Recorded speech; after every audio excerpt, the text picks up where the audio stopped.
அப்பா இப்படியே பேசிட்டு இருக்காதீங்க. உங்க டைம்லாம் முடிஞ்சு போச்சு. இப்ப புதுசா நாங்க இறங்கிட்டோம். நீங்க என்ன நினைச்சாலும் உங்க பப்பு வேகாது. நான் வேணா பண்ணிக்கோங்க. ஆனா ஒண்ணு சொல்றேன்ப்பா, நீங்களாம் என்ன நினைச்சிட்டு இருக்கீங்க? மக்களை காசு குத்து வாங்கிடலாம், ஜெயிச்சிடலான்னு. முடியாது. இப்ப சொல்லுங்க, துளசியை கடத்துறது நீங்களா இல்லையா? எனக்கும் அதுக்கும் எந்த சம்பந்தமும் இல்ல. சீப்பை ஒழிச்சு வச்சா கல்யாணத்தை நிறுத்தலாம் நினைக்கிறீங்க, துளசியை மறைச்சு வச்சா அவங்க வெற்றியை தடுத்துலான்னு பாக்குறீங்க. ஆனா இப்ப சொல்றேன், அவங்க தான் ஜெயிக்கிறாங்க.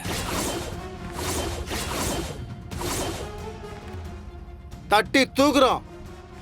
அவங்கள நீங்க எங்க ஒழிச்சு வச்சு அவங்கள கொண்டு வந்து அவங்கள பதவியில் நான் உட்கார வைக்கிறேன்ப்பா. அதுக்கப்புறமும் நீங்க பிரச்சனை பண்ணீங்கன்னா உங்களை அப்பான்னு பார்க்க மாட்டேன், ஆட்டுக்குட்டின்னு பார்க்க மாட்டேன், அண்ணின்னு பார்க்க மாட்டேன், தண்ணின்னு பார்க்க கொடுத்து வச்சு செஞ்சிருவேன்.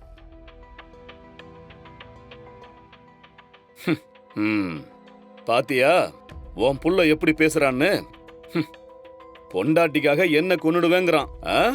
ஏங்க உண்மையை சொல்லுங்க, நிஜமாவே துளசியை நீங்க கடத்தலையா? ஏய் நீ வேற. எவனாவது எலெக்ஷன் முடிஞ்சதுக்கு அப்புறம் வேட்பாளரை கடத்துவானா? அவன் தான் அரசியல் புரியாம பேசுறானா, நீயும் பேசிக்கிட்டு இருக்க. செக் தள்ளு. மீனா, என்ன இதெல்லாம்? எனக்கு ஒண்ணுமே புரியல அத்தை. பொண்ணா பின்னான்னு துளசிக்கு ஓட்டு போட்டிருக்காங்க. நானும் எவ்வளவோ ட்ரை பண்ணேன், எதுவுமே நமக்கு ஃபேவராகவே அமையல. அப்போ ஜெயிக்க மாட்டோங்கிறியா? நான் அப்படி சொல்லல, 50% சான்ஸ் இருக்கு. அதனால தான் துளசியை கடத்திட்டேன். அடுத்து என்ன செய்ய போற? துளசிக்கு ஒட்டு மொத்தமா ஓட்டு போட்டிருக்கிற அந்த காமராஜ் தெருவோட பேலட் பாக்ஸை ரீசெட் பண்ணி எனக்கு ஓட்டு விழற மாதிரி மாத்தி வைக்க போறேன். அதை பண்ணிட்டா நீ ஜெயிச்சிருவியா? கண்டிப்பா ஜெயிப்பேன். என்ன ஆனாலும் சரி, நீ ஜெயிக்கணுமேனா வாழ்க்கையில் நீ எடுக்க போகிற பெரிய ரிஸ்கை இதுவாக தான் இருக்கணும். இதில் ஜெயிச்சா மட்டும்தான் நீ போட்ட சபதத்தில் ஜெயிக்க முடியும். உன் வாழ்க்கையை சீரழிச்ச, உன் எதிர்காலத்தை நாசமாக்குன அந்த ஈஸ்வரமூர்த்தியை பழி வாங்க முடியும். அதை மறந்துடாத.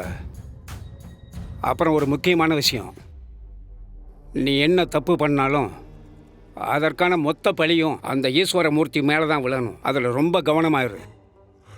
வேறு என்ன உதவி வேணும்னாலும் நம்ம பசங்களை கூப்பிட்டுக்க. அடுத்த தடவை உன்னை பார்க்கும்போது நான் அந்த தொகுதியோட எம்எல்ஏவாக தான் பார்க்கணும். நீ எம்எல்ஏ ஆகிறது தான் அந்த ஈஸ்வரமூர்த்தியோட அழிவுக்கு முதல் புள்ளி. அதை மறந்துடாத மீனா. சரி, அது மட்டும் இல்ல, சிசிடிவி கேமரா இருக்கிற சர்வர் ரூமுக்குள்ள போய் பேலட் பாக்ஸ் ரூம்ல எப்போதும் இருக்கிற விஷுவல் மாதிரி ஒரு அரை மணி நேரத்துக்கு முன்னாடி போய் ரீசெட் பண்ணிடு. உள்ள ஆள் இருக்கிறது அவங்களுக்கு தெரியவே கூடாது. சரிங்க மேடம். நீங்க உள்ள போய் என்ன பண்ண போறீங்க மேடம்? அந்த காமராஜ் தெருவே கம்ப்ளீட்டா அந்த துளசிக்கு தான் ஓட்டு போட்டிருக்காங்க. அந்த ஒரு பேலட் பாக்ஸை ரீசெட் பண்ணி ஒட்டுமொத்த பேனா சின்னத்துக்கும் ஓட்டு போட வச்சிருவேன். என்னதான் ஒரு சில ஓட்டுகள் முன்ன பின்ன விழுந்திருந்தாலும் அந்த காமராஜ் தெருவுல துளசிக்கு தான் மொத்த ஓட்டு விழுந்திருக்கும். அதை மொத்தமா மாத்தினாலே நான் ஜெயிக்கிறதுக்கு நிறைய வாய்ப்புகள் இருக்கு.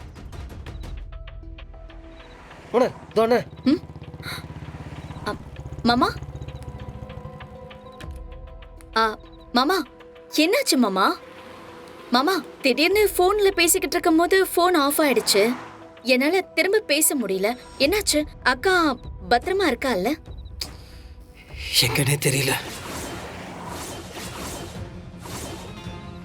என்ன மாமா சொல்றீங்க? இல்ல, போலீஸ்ல வந்து அவங்கள காப்பாத்தல. போலீஸ் வேஷத்துல யாரோ வந்து அவங்கள கடத்திருக்காங்கம்மா.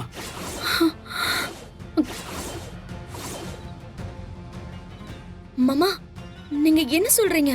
அக்காவை கடத்திட்டாங்களா? ஹலோ வெற்றி, உங்க ஒய்ஃப் துளசிக்கு நிறைய ஆபத்து இருக்கிறதா எங்களுக்கு தகவல் வந்திருக்கு. மாமா, உங்க அப்பா சொல்றது எல்லாமே போய், அது எல்லாமே நடிப்பு தான். நீங்க தப்பா எடுத்துக்காதீங்க. இந்த எலெக்ஷன்ல நானும் உங்க கூட நின்னு வேலை பார்த்திருக்கேன். ஒரு அரசியல்வாதி எந்த அளவுக்கு கேவலமா இறங்க முடியுமோன்னு யோசிக்கிற அளவுக்கு உங்க அப்பா நடந்துகிட்டாரு. உங்க அப்பாவும் அந்த மீனாட்சியும் இல்லைன்னு மறுத்தாலும் என்னால உறுதியா சொல்ல முடியும், இது எல்லாமே அவங்க வேலையா இருக்கும் மாமா. கரெக்டு, நீ சொல்ற சந்தேகம் எனக்கும் இருக்கு. நானும் நல்லபடியா அவர்கிட்ட கேட்டு பார்த்துட்டேன், சொல்ல மாட்டேங்கிறாரு. நீங்க அன்பா பேசினால உண்மையை வர வைக்க முடியாது. அவரை கேட்கிற விதத்துல தான் கேட்கணும். நோ, பேசாத நம்ம ஸ்டேஷன்லேயே கம்ப்ளைண்ட் கொடுத்துலாண்ணா.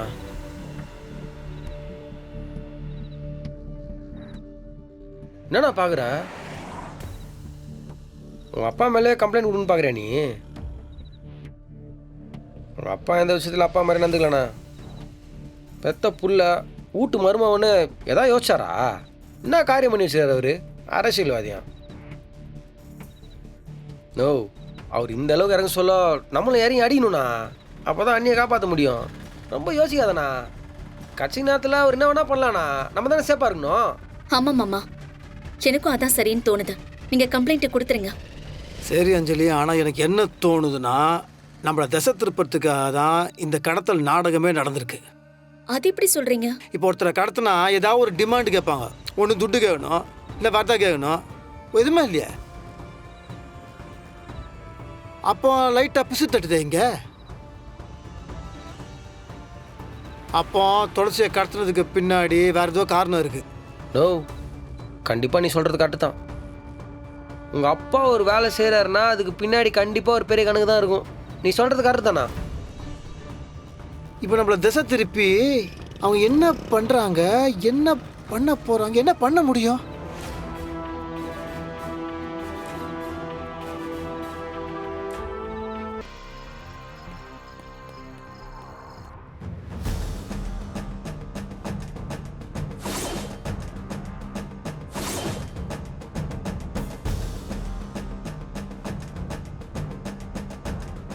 ஏ மாமா, அக்காவை நம்ம தேடிக்கிட்டு இருக்கோம்.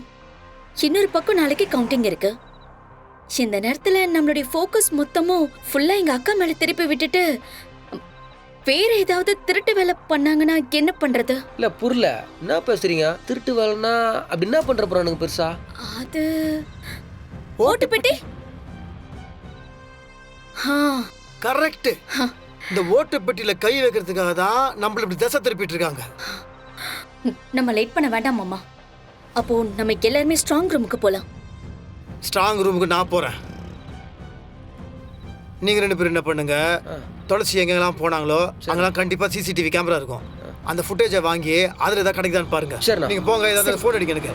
பாத்துண்ணா. பார்த்து ஜாகிரதை. எதுவா இருந்தாலும் ஃபோன் அடிக்காம மட்டும் இருந்துடாதீங்க. பார்த்து அஞ்சலி, நீ ஜாகிரதை, பத்திரம். பாத்து சரியா? மாமா. சத்யா பாத்துக்கோ. பார்த்து போனா. சத்யா வா சத்யா போலாம். சரி வாங்க. எங்க போச்சு?